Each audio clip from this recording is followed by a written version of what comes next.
And instead of leaving them alone to go forward in their lives as equals, she tells them they're not really equal and that there's a lot of racism in America. All right, what can I do about it? Talk about it. That's all.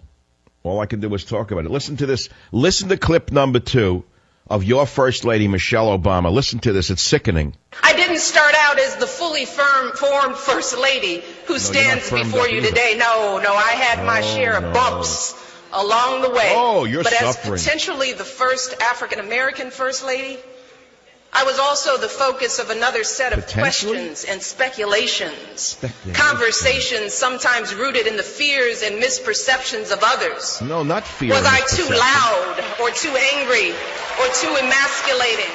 Yes, you are. You're all of those things, and it has nothing to do with fears or misperceptions.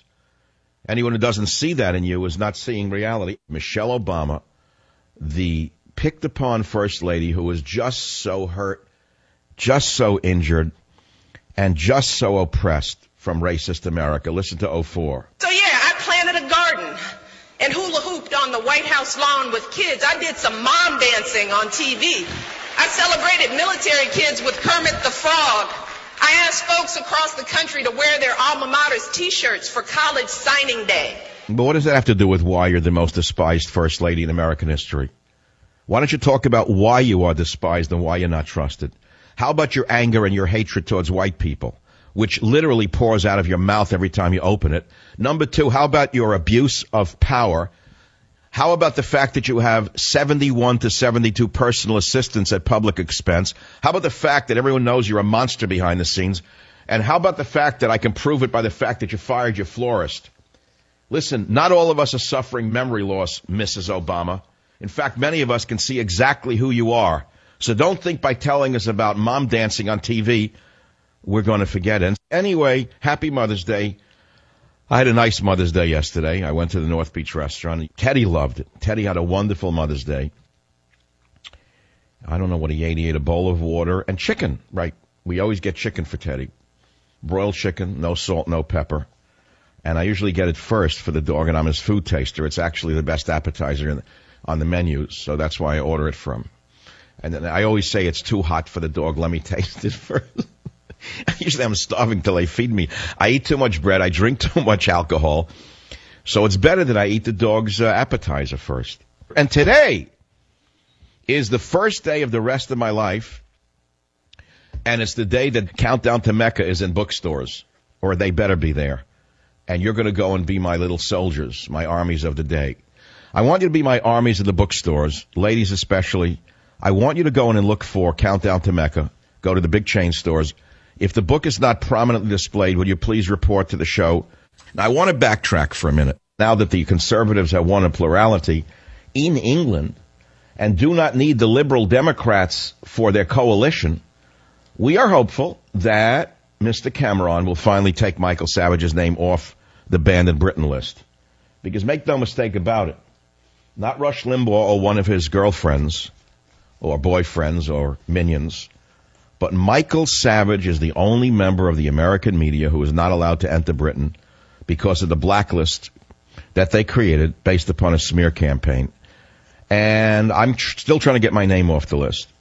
So I'm working with a major newspaper, which I will not mention until it's set in stone. We're going to send a letter to Mr. Cameron because no one in the media knows more about free speech than I. That's also coming. No one in the media has more at stake in what happened in the UK and the media than me. Because remember, I'm the only member of the media, I'm proud to tell you, still banned from entering England. And I told you the story. The definitive fight for free speech is me. And how one man stood firm against an entire government to free my name from a list of murderers and terrorists. And I've never freed my name because of Gordon Brown and the scum in the Labour Party. So thank God at least the Labour Party didn't win.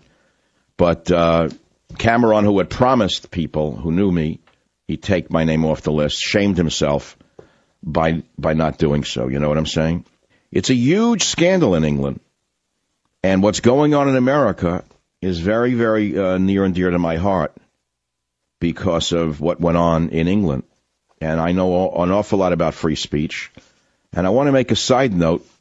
No one in the American media, save one person, came to my defense.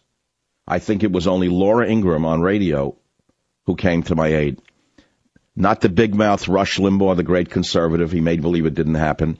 Because if it's not about him and if he can't capitalize on it in some way or make it part of his show, it's of no interest to him. He didn't help me. Certainly Hannity didn't say a word. O'Reilly didn't say a word. No one on Fox News came to my aid. But the preface of the book says the savage fight against censorship. Isn't that interesting? We can talk about Barack Obama's political advisor, Jim Messina, getting credit for leading conservative British Prime Minister David Cameron to an overwhelming victory. You get that one? Did you hear what happened today? 4 of 6 Gulf rulers are skipping Obama's Middle East lecture tour. In fact, the new king of Saudi Arabia told them an hour before he's not going. So, the king has no clothes. They can look right through this con man. They know he's a stooge of Iran. And Saudi Arabia is not even going to the conference because he's going to lecture them on human rights. Can you believe this? He's going to lecture them on human rights and not say a word to Iran. So don't tell me we can't see the picture. God sees the truth but waits. I see the truth and I don't hesitate to tell it to you like it is, because that's my one and only job. Forgive me if you find what I may say slightly offensive at times. I have one job. You know what that job is? Is to keep you listening and tell you like I see it. Call them like I see them. That's my whole job. It's that simple.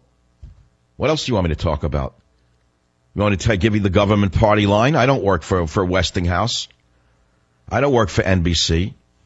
I don't work for CBS. I'm not Bill Maher. I'm not one of the stooges, the government jesters with the fake audiences that every once in a while they throw out a conservative line and make believe that they're really not a government jester. Their own lock, stock, and barrel. They may as well be trained by the CIA to put out the rubbish they put out with the laugh lines. They're like Obama in front of a stooge audience.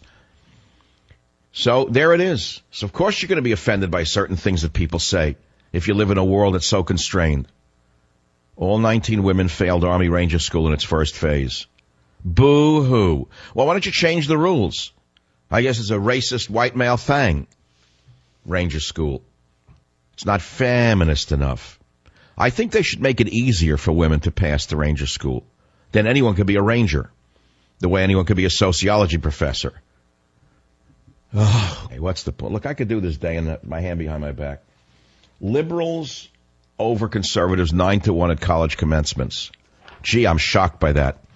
Isn't it odd that I am one of the most distinguished graduates of the University of California at Berkeley with a real PhD, with 25, 28 books to my credit, many bestsellers, and I've never been invited to UC Berkeley to give a speech. Instead, they invite liberal slime to give graduation speeches, including the uneducated dolt Nancy Pelosi, who last year at graduation got up there like the moron she is and said, what was the word she used? Disruptors. I remember it. She said, be a disruptor. Go out there and be a disruptor, said Nancy Pelosi. So they burnt Oakland to the ground. They smashed up cars in Oakland, California. I guess they were the disruptors. And do you know why she wanted them to be disruptors? Do you know why Hillary tells them to be wild and free and crazy? Do you know why Al Sharpton wants the cities to burn? Do you know why Obama and Eric Holder want the mobs raging?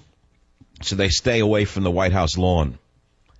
You don't understand it. It's called diversion. I'll be right back. Join the Savage Nation. Call now, 855-400-SAVAGE, 855-400-7282. Savage. The Savage Nation is sponsored by SwissAmerica.com, the only company I, Michael Savage, trust to buy my gold and silver from. SwissAmerica.com. All right, we conclude today's broadcast with a positive story. Mighty Fine at 109, America's oldest vet, Mark's birthday with cigar. He happens to be African-American, and in the speech that he gave, he didn't complain about racism, by the way. That was for Obama to do. I'll tell you the story in a minute. World War II veteran Richard Overton is seen in his Army uniform in an undated photograph provided by the city of Austin. This is Fox News today. And he said he feels a little stiff from time to time, and he's cut out the whiskey. But other than that, he feels pretty good. He's 109, turned 109 Monday. He said, I get around pretty good, just get a little stiff. I'm doing all right, I guess, Overton told Fox News as he waited at this Austin, Texas home for a car to pick him up and take him to meet Governor Greg Abbott. Going to go see the governor, he added. He wants to talk to me. The World War II veteran's friends and family tossed a birthday party for him last week. 100 people attended. The theme of the day was Mighty Fine at 109. Well, he served from 1942 to 1945 with stops in Hawaii, Guam, Palau, and Iwo Jima. While attaining the rank of sergeant, he saw many of his Army buddies die serving their country, and the rest have passed away since the war ended. He misses the soldiers who served with him in the all-black 188, I think it's the 188th Engineer Aviation Battalion, but they're gone. He said, I'm the only one that can tell the tale now. All the other boys are gone. Well, listen to this. He was born on May 11th, 1906 in Texas, in Bastrop County. Man worked in the furniture business and then with the Texas Treasury Department after he got out of the Army. He married twice but never fathered any children and still attends church every Sunday. You hear that one? Maybe that has something to do with his longevity. He said, I got good health and I don't take any medicine, he told Fox News. I also stay busy around the yards. I trim trees, help with the horses. The driveways get dirty, so I clean them. I do something to keep myself moving. I don't watch television. You hear this? Overton lights up a dozen cigars a day, but he stopped taking a shot of whiskey in his morning coffee. Don't drink that whiskey anymore, he said. Now here's the punchline. Here comes the racism. He met President Divider in 2013 at an event at Arlington National Cemetery where the divisive president singled out Overton during his remarks. In other words, he saw him and then he said, uh-oh. Here's what Obama said to sully the day. When the war ended, Richard headed home to Texas, to a nation bitterly divided by race, said Obama, and his service on the battlefield was not always matched by the respect that he deserved at home. But this veteran held his head high. He carried on and lived his life with honor and dignity. In other words, typically Obama jumped in and tried to steal the thunder.